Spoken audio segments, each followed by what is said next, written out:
नमस्कार मंडळी, 90.4 green FM तुम्ही ट्यून केलेला आहे. मी आहे मेधा. मंडळी, प्रखर देशभक्त वीर सावरकर म्हणतात, देहाकडून देवाकडे जाताना मध्ये देश लागतो. म्हणजे काय, आपण प्रत्येक जण या देशाचं देणं लागतो. आपण वेगवेगळ्या कृतीनं आपली देशभक्ती, आपल्या देशाप्रतीचं प्रेम दाखवू शकतो. कोणी जिवंतपणी हे ऋण फेडत असतो, पण सैनिकांचं मात्र वेगळं आहे. सैनिक मात्र कितीही प्रतिकूल परिस्थिती असली तरी देशासाठी प्राण तळ हातावर घेऊन लढत असतो. वाहेगुरु.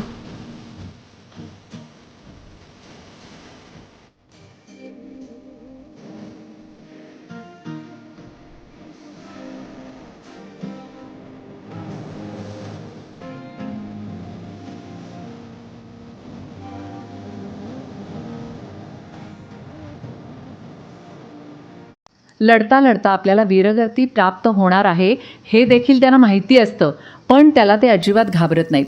कारण तळ हातावर शीर घेऊनच ते लढायला तयार झालेले असतात. आणि वीरगती प्राप्त झाली तर ते आपलं सौभाग्य आहे असं ते समजत असतात.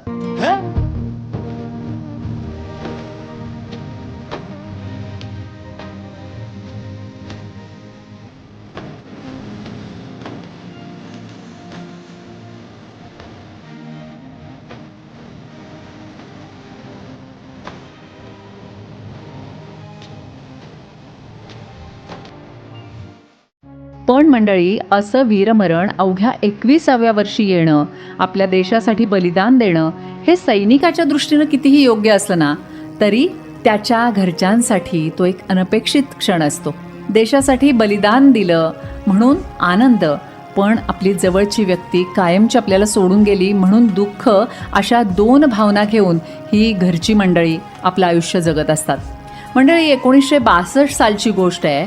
त्या युद्धामध्ये, म्हणजे भारत चीनच्या युद्धामध्ये, आपला अवघा 21 वर्षाचा भाऊ ज्यांनी गमावला आहे, त्या बहिणीनं आपल्या भावाचं वर्णन शूरामी वंदिले या एका पुस्तकात लिहिलं आहे. त्या आहेत सांगलीचे प्रसिद्ध रेडिओलॉजिस्ट डॉक्टर नाटेकर यांच्या सुविद्य पत्नी, प्रसिद्ध लेखिका कवयित्री सौ माधवी श्रीनिवास नाटेकर. आणि ज्या भावाविषयी त्यांनी हे सगळं लिहिलं आहे ते होते विष्णू निळकंठ आठले, अकोला. आज त्यांच्याशी या पुस्तकाविषयी तर आपण गप्पा मारायच्याच आहेत, पण नुकतीच सांगलीत अशीही एक घटना घडलेली आहे की हा जो त्यांचा बंधू होता, वीरगती प्राप्त झाली त्याला, तर तो बंधू ज्या मार्गानं लढायला गेला तर त्या मार्गावरची माती सांगलीमध्ये आणली गेली आहे आणि ती माती घालून तिथे एक रोप लावलं गेलं आहे. ही सगळी घटना इतकी अलौकिक आहे आणि ती सुद्धा कशा पद्धतीनं घडली तेही आपण त्यांच्याकडून आज जाणून घेणार आहे. मॅडम, पहिल्यांदा या कार्यक्रमात तुमचं अतिशय मनापासून मी स्वागत करते आणि तुम्हाला खरं तर सलाम आहे. एका वीरबंधूची तुम्ही वीर भगिनी आहात आणि हा सगळा प्रवास, खरं तर 21व्या वर्षी त्यांना वीरमरण प्राप्त झालं आणि तुमचंही वय त्यावेळेला खूप लहान होतं. आज तुम्ही वयाची 80 पार केलेली आहेत आणि हा काळ असताना सुद्धा तुमच्या मनामध्ये त्या आपल्या भावाविषयीच्या भावना, इतक्या प्रेमळ भावना, त्याच्याबद्दलचा अभिमान तेवढाच जागृत आहे. हे सगळं असताना मी मगाशी उल्लेख केला की तुम्ही पुस्तक लिहिलंय शूरामी वंदिले आपल्या भावावर. तर सुरुवातीला आपण या पुस्तकाची जन्मकथा आपल्या सगळ्या श्रोत्यांना सांगूया. काय आहे ही या पुस्तकाची? खरं म्हणजे माझी सगळ्यात पहिली कविता 1960 साली हॉस्टेलवर फर्ग्युसनच्या वसतिगृहात राहत होते तेव्हा लिहिले होते. त्यानंतर मी अनेक पुस्तकं लिहिली, पण हे सगळं केल्यानंतर, माझे वय झाल्यानंतर, मी दमल्यानंतर माझी लेखणी आडवी ठेवून दिली होती आणि ह्यापुढे आता काही लिखाण करून दमायला होतं. पुस्तक तयार करणं काही साधी गोष्ट नाही आहे, म्हणून मी विश्रांती घेतली होती. पण नशिबात असं होतं की माझ्या भावाला श्रद्धांजली अर्पित माझ्या हातून व्हावी हा दैवयोग होता आणि त्यासाठी एक दिवस अचानक अनपेक्षित सतीश अंभईकर नावाच्या व्यक्तीचा मला फोन आला. ते अकोला निवासी होते. ते रोज कामाला सायकलवरनं जाताना त्यांच्या डोळ्यासमोर रस्त्याच्या कडेला एक पाटी लिहिलेली दिसायची, ज्याच्यावर विष्णू आठले मार्ग आणि वीरगती प्राप्त झालेले असं उल्लेख असलेली पाटी होती. दुर्दैवाने आमची घरं त्यावेळेला एकेका एकरमध्ये जागेमध्ये मोठमोठी होती. ती जाऊन आता काळानुसार इतक्या वर्षांनी तिथे दुमजली तिमजली इमारती झाल्या आहेत आणि सगळीकडे सध्या जे आहे तेच त्या पाटीच्या समोर दारूचं दुकान होतं. त्यामुळे सर्व प्रकारचे विधी त्या पाटीवर केलेले बघून त्यांचं मन अतिशय खिन्न झालं आणि त्यासाठी काहीतरी करावं म्हणून त्यांनी खूप सगळीकडे प्रयत्न केला. आश्चर्याची गोष्ट, त्यांना आठले मंडळी हवी होती कुणाशी तरी भेटावं म्हणून, पण त्यांना भेटली नाही. म्हणजे मला कळू नाही शकत. आमचं जागा अजून तिथे आहे, पाटी लावलेली आहे. म्हणजे माझे आजोबा इतके पुढचे विचार 100 वर्ष करणारे होते की आठले बंगल्याच्या बाजूला जे पिलर्स आहेत, खांब आहेत, त्याच्यावर अनंत सखाराम आठले, निळकंठ अनंत आठले आणि इंदुमती निळकंठ आठले म्हणजे सासऱ्यांनी सुनेच्या नावाची पाटी 65 वर्षापूर्वी लावलेली होती. त्याचप्रमाणे माझ्या भावाचंही नाव आहे आणि बहिणीचंही नाव आहे. तरी त्यांना आमच्याशी संपर्क साधता आला नाही. आणि अचानक एक दिवस त्यांचा फोन आला. त्याला कारण असं झालं, त्यांनी काहीतरी लेख वाचला. त्याच्यात हेमंत महाजन ब्रिगेडियर, त्याच्या लेखामध्ये माझा बंधू विष्णू आठले असा उल्लेख होता आणि त्याच्यावरून त्यांनी हेमंत महाजनांना गाठून माझा नंबर घेऊन मला फोन केला की मला अतिशय दुःख होतं आणि मी काहीतरी करू इच्छितो, इथे त्यांचं स्मारक व्हावं अशी माझी इच्छा आहे, तर आपण पुतळा वगैरे बसवूया. तर मला पुतळा कुणाचाच बसवणं पसंतच नाही आहे, कारण त्याचं काय होतं ते आपल्याला माहीत आहे. त्यामुळे मी म्हटलं मी ह्याच्यासाठी तुम्हाला सहकार्य देऊ शकत नाही, तर मग तुम्ही जराशी माहिती द्याल का मला भावाबद्दल. म्हटलं देईन, पण ती माहिती लिहिता असं लक्षात आलं की एवढं सोपं काम नाही आहे. ते थोड्याशा जागेत बसवणं अशक्य असल्यामुळे मी त्यांना म्हटलं की अहो मग पुस्तक लिहूया का. तर ते लगेच तयार झाले आणि मग त्याच्यासाठी माहिती गोळा करता आता कल्पना करा तुम्ही, 65 वर्षापूर्वीच्या घडून गेलेल्या घटना, काही तर माझ्या जन्माच्या आधीच्या होता.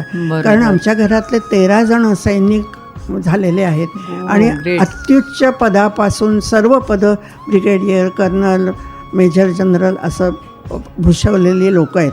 ही 13 मंडळी जी युद्धावर गेली ती सर्व परत आली. एक व्यक्ती आली नाही, जी सर्वात लहान होती, आणि तो माझा भाऊ विष्णू आठले झालं. आणि त्या पुस्तकाची सुरुवात झाली. मग त्याच्यासाठी फोटो गोळा करणं, माहिती गोळा करणं. अंभईकरांना जेव्हा मी एक देत होते ते मला प्रश्न विचारून त्याप्रमाणे मी माहिती, आणि अंभईकरांनी ते काम अतर्क्य केलं. म्हणजे हस्तलिखित जे आहे ते दाखवल्यानंतर कुणालाच वाटू शकत नाही की हे हस्तलिखित आहे. 3.5 किलो वजनाच्या फाईल्स तयार झालेल्या आहेत संपूर्ण. आणि त्या आता पुढे माझ्या पुढे काय नंतर कोण सांभाळणार म्हणून त्या 17 पॅराला आम्ही देऊन टाकलेले आहेत. तिथे ते कायमचं राहील. अशा रीतीने ते पुस्तक सुरू झालं, तयार झालं आणि ते वॉलॉंगपर्यंत वाटलं गेलं. बरोबर. आत्ता तुम्ही पुस्तकाचा तर उल्लेख केलात, पण लहानपणी जोपर्यंत तुम्ही दोघं एकत्र होतात, भावंड म्हणून एका घरात राहत होतात, तर त्यावेळच्या काही आठवणी तुमच्या मनामध्ये आजही आहेत आणि ज्या तुम्ही या पुस्तकात लिहिलेल्या आहेत? काही सांगू शकाल म्हणजे त्याची वीरता तुम्हाला पहिल्यापासून कशी जाणवत होती? घरातला तर हा सगळा तुम्हाला वीरताचा प्रश्नच नाही आहे. कारण माझे दोघे यशवंत आणि विष्णू हे जे भाऊ आहेत त्यापैकी मोठ्या भावाला सैनिक व्हायचं होतं, ह्याच्यात जायचं होतं, आर्मीत जायचं होतं. आणि तो जाऊन परीक्षा देऊन आला आणि तो निवडला गेला नाही. परीक्षा झाल्या पण शारीरिक क्षमतेमुळे निवडला गेला नाही. पण त्यांनी जो अनुभव बंगलोरला घेतला तो त्याला इतका आवडला की त्याने विष्णूला सांगितलं, अरे तू जाऊन ते परीक्षा दे आणि बघून ये. शिस्त आणि स्वच्छता आणि काय जीवन आहे याची तुला कल्पना येईल. म्हणून माझा धाकटा भाऊ गेला आणि तो त्याच्यात निवडला गेला. पण खरं सांगायचं तर त्याला इच्छा होती शेती करायची आणि आजोबांची 200 एकर शेती होती अकोल्यात. तर त्याने मग दादाला, आम्ही यशवंतला दादा म्हणतो, दादाला विचारलं की अरे माझी तर निवड झाली आहे आणि मला तर जायचं नाही आहे. मग तो म्हणाला, अरे त्यात काय आहे, पत्र फाडून टाक, जाऊ नकोस तू. पण दैवयोग, काही घटना ज्या ठरलेल्या आहेत त्या कोणीही काहीही बदलू शकत नाही. तो गेला, NDAत शिकला.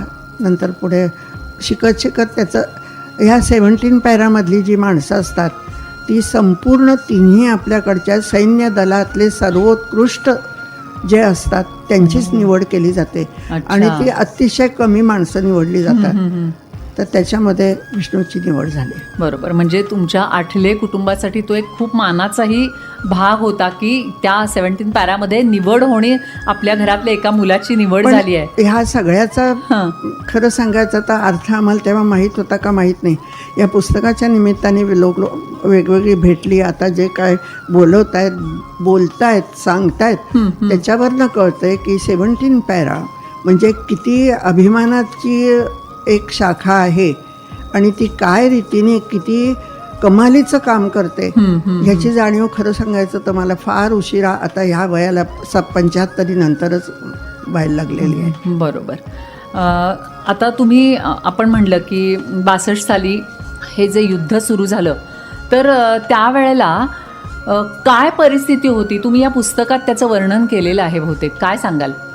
1962 साली चायना आधुनिक यंत्रसामग्रीसह आपल्यावर हल्ला करण्याच्या सुसज्ज तयारीत होता. आपल्यावर अनपेक्षित अचानक आक्रमण झाले. बर्फाळ उंच डोंगरावर लढण्याचे शिक्षण आणि तयारी नव्हती. युद्धाचा अनुभव नसणाऱ्या तरुणांना अचानक कामगिरीवर पाठवले. मी जेव्हा आग्र्याला मला बोलवलं, हा एक कार्यक्रम असतो दरवर्षी. 3 वर्षानंतर आग्र्याला एक मोठा कार्यक्रम होतो जिथे 17 पॅराचे पूर्ण भारतभरातले लोक एकत्र जमतात. ते 2 त्याच्यात असतात. पहिला म्हणजे हा 17 पॅराचा जन्म झाला त्याचा वाढदिवस आणि ह्या शाखेतली जी लोक युद्धावर मरण झाली त्यांना श्रद्धांजली असे 2 दिवस हे कार्यक्रम असतात. जेव्हा त्यांना कळलं मी असे आहे बहीण, तेव्हा मला त्यांनी बोलवलं होतं. आणि तिथले जे मुख्य CEO जे होते त्यांच्या पत्नी मला भेटल्यावर म्हणाल्या की हमको 12 बजे ऑर्डर आई बच्चों को भेजने के लिए. म्हणजे चीनी लोकांचं किती तयारी आणि किती हे होतं आणि आपल्याकडे किती नव्हती तयारी. आणि त्यावेळेचे हे जे पाठवलेले होते युद्धावर त्यांची वय काय होती, सगळे होते ते. त्यांच्याकडे फक्त एकच गोष्ट होती जी चिनी सैनिकांमध्ये नसावी, शेवटच्या श्वासापर्यंत शत्रूला हरवण्याची जिद्द असणारे हे सगळे सैनिक होते. ग्रेट. आणि हे त्या युद्धामध्ये गेलेल्या बर्फाळ प्रदेशात अशी काही काही ठिकाणी स्मारकं केलेली आहेत की ज्यांनी असं लढून अक्षरशः म्हणजे कल्पनेच्या बाहेर जे शौर्य दाखवलं आहे त्यांची तिथे देवळं केलेली आहेत. आणि तिथे नमस्कार करून जातात पुढे सैनिक की हे अजून आमचं संरक्षण करतात अशी एक भावना आहे. अच्छा. बऱ्याच लोकांनी तिथे अतुल पराक्रम गाजवलेला. बरोबर. आत्ता तुम्ही सांगताय त्याच्यावरनं म्हणजे अक्षरशः अंगावर काटे येतात की इतकी तयारी नसताना मनामध्ये फक्त देशभक्ती आणि जिद्द की शत्रूला आम्ही हरवू, या 2 गोष्टींवर ही मंडळी गेली. या नोटवर एक आपण ब्रेक घेणार आहोत आणि ब्रेक नंतर मला आणखी बऱ्याच गोष्टी तुमच्याकडून जाणून घ्यायच्यात, तर त्या ब्रेक नंतर आपण जाणून घेऊया. ठीक आहे, अवश्य. 90.4 ग्रीन FM. सुनो ग्रीन, राहो एव्हरग्रीन. ब्रेक नंतर तुमच्या सगळ्यांचं स्वागत आहे मंडळी. एक अनोखी अशी बातचीत आज आमची चालू आहे आणि त्याच अनुषंगानं मी एक गोष्ट सांगेन. सांगलीच्या सैनिक संकुलात एक फणसाचं झाड लावलं गेलं. आता तुम्ही म्हणाल फणसाचं झाड लावलं गेलं, यात वेगळेपण काय आहे? तर तेच वेगळेपण आता आपण माधवी नाटेकरांच्याकडून ऐकणार आहे. त्या फणसाच्या झाडाजवळच एका नामफलकाचं उद्घाटन 16 एप्रिलला झालं. 17 पॅराचे कमांडिंग ऑफिसर ब्रिगेडियर निकम यांच्या हस्ते ते नामफलकाचं उद्घाटन झालं आणि त्याच्या जवळ मी जे म्हणलं आत्ता फणसाचं झाड लावलं गेलंय. तर माधवीताई, तुम्ही काय सांगाल? हे फणसाचं झाड उगीचच लावलं गेलं नव्हतं, त्याच्यासाठी काहीतरी वेगळे घटनाक्रम झालेला होता. तो सगळा घटनाक्रम आम्हाला ऐकायला आवडेल. ह्यामागे खूपच मोठी आणि अगदी अनोखी एक कथा आहे. सर्वात पहिले त्याची सुरुवात करायची म्हणजे 2006 साली आम्ही आग्र्याला गेलो होतो. तिथे गप्पा मारता मारता लक्षात आलं की 17 पॅराचं युनिट आग्र्याला आहे. हे युनिट अरुणाचल प्रदेशामध्ये अतिशय कष्टाळू जीवन जगत असतं. म्हणजे पाणी प्यायचं असेल तर त्यांना बर्फाचं पाणी करून प्यायला लागतं. आपल्याला कल्पना येणार नाही अशा रीतीने तिथे राहणारे सैनिक जे रक्षण करत असतात सीमेचं, हं. त्यांचं युनिट दर 3 वर्षांनी आग्र्याला येतं अच्छा. आणि तिथे कार्यक्रम केला जातो. तो 2 दिवसाचा कार्यक्रम असतो. हं. पहिल्या दिवशी युद्धावर 17 पॅरेडची जी लोक गेली त्यांना मानवंदना देतात. 17 पॅरेडचं आग्र्याला युनिट आहे कळल्यामुळे तिथे मी गेले. तिथे निकम साहेबांची भेट, तेव्हा ते कर्नल होते, आता ते ब्रिगेडियर आहेत, त्यांची भेट झाली आणि त्यांनी ह्या 3 वर्षांनी होणाऱ्या युनिटच्या वाढदिवसाला आणि श्रद्धांजलीला भारतभराचे सगळे जे अधिकारी आणि सैनिक जमतात त्यांच्याबरोबर मला आमंत्रण दिलं. विमानाने दिल्लीला गेले. आग्र्याला हा कार्यक्रम असतो, दिल्लीला मी गेले कारण माझी तिथे आत्या सुमती आपटे, मेजर जनरल आपट्यांची पत्नी राहत होती, राहते आहे अजूनही. 100 वर्षाचे ते आपटे आहेत ज्यांनी युद्धाचा अनुभव सगळा घेतलाय किंवा विष्णूला शोधून काढण्यासाठी त्यांनी तेव्हा प्रयत्न केला.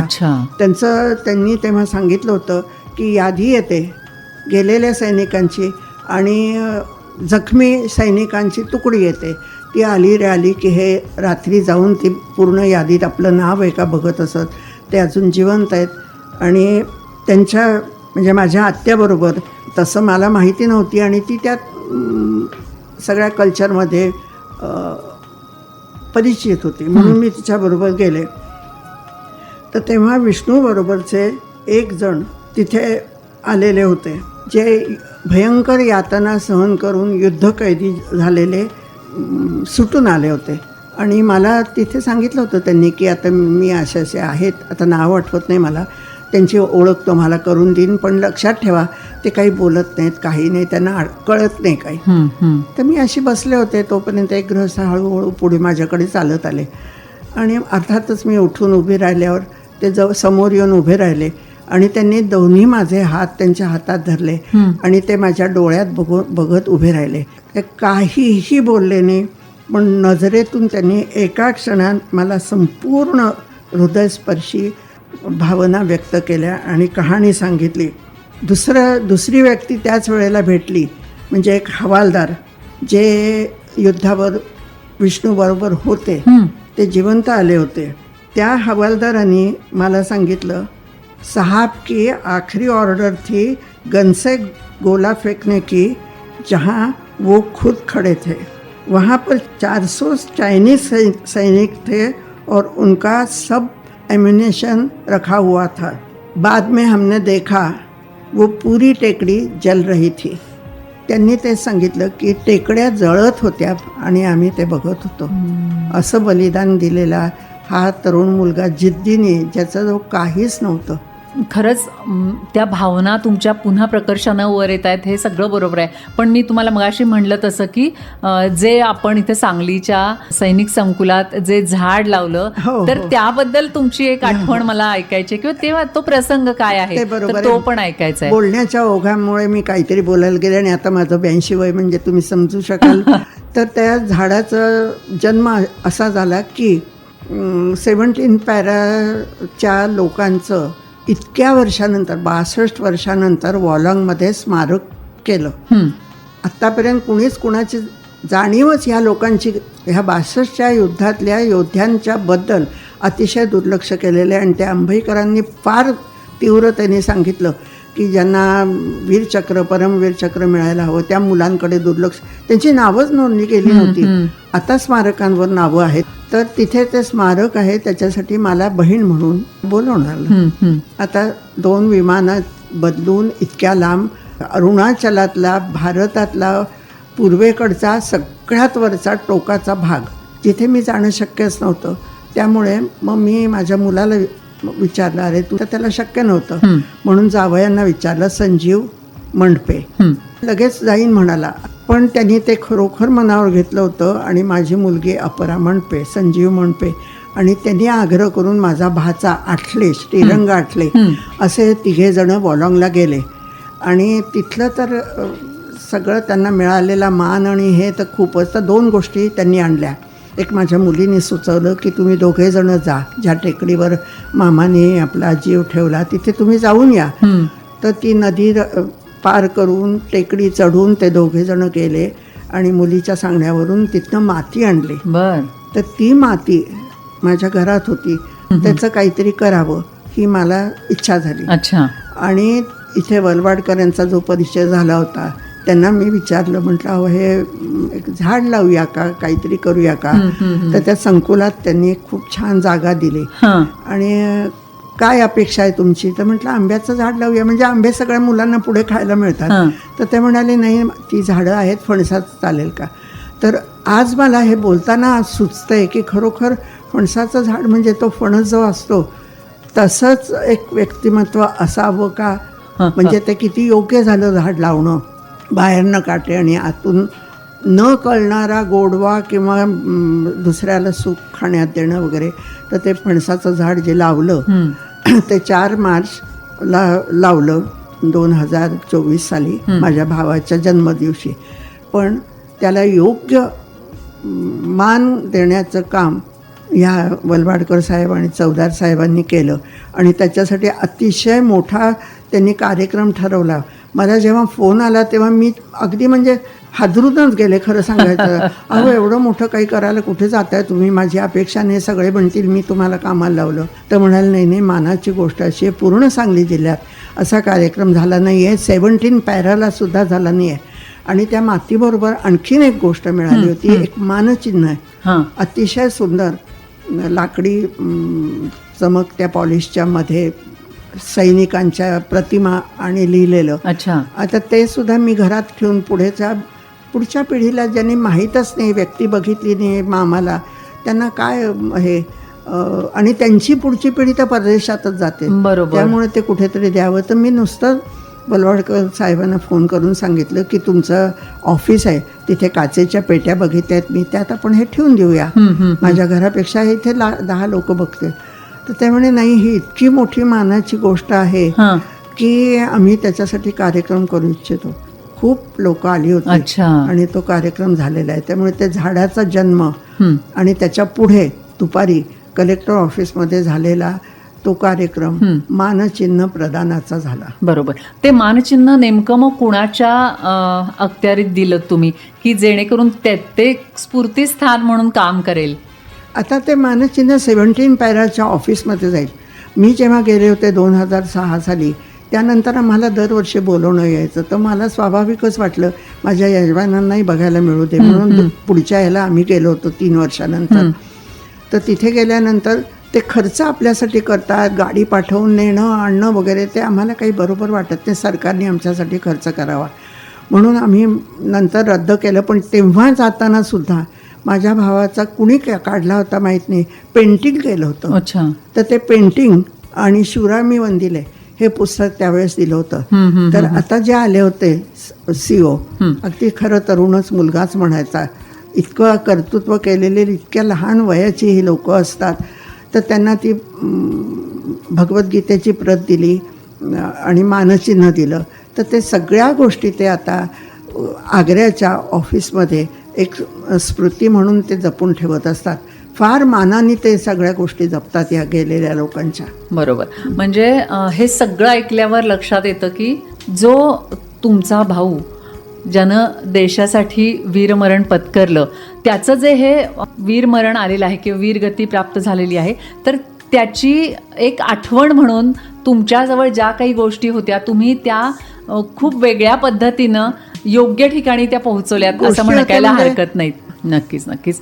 खरंच तुमच्या या सगळ्या भावना आपण ग्रीन FMच्या माध्यमातून आपल्या ऐकणाऱ्या श्रोत्यांपर्यंत पोहोचवल्यात. खरंच तुम्ही या वयातही इथं येऊन इतक्या धैर्यानं या सगळ्या गोष्टी आमच्यापर्यंत पोहोचवल्यात. खरं तर खूप खूप आभार तुमचे. आणि हे सगळं ऐकल्यावर देशसेवेसाठी खरं तर आपण आपापल्या मार्गानं काही गोष्टी करत असतो, पण देशसेवेसाठी प्रत्यक्ष आपल्या सैन्य दलात जाऊन अशी ही देशसेवा आपण करू शकतो असं ऐकणाऱ्याला एखाद्याला जरी वाटलं तरी आपल्या मुलाखतीचं हे सार्थक झालं असं मी म्हणेन. तुम्ही इथं येऊन हे सगळं सांगितलं, वेळ काढून सांगितलं, मनापासून धन्यवाद. धन्यवाद.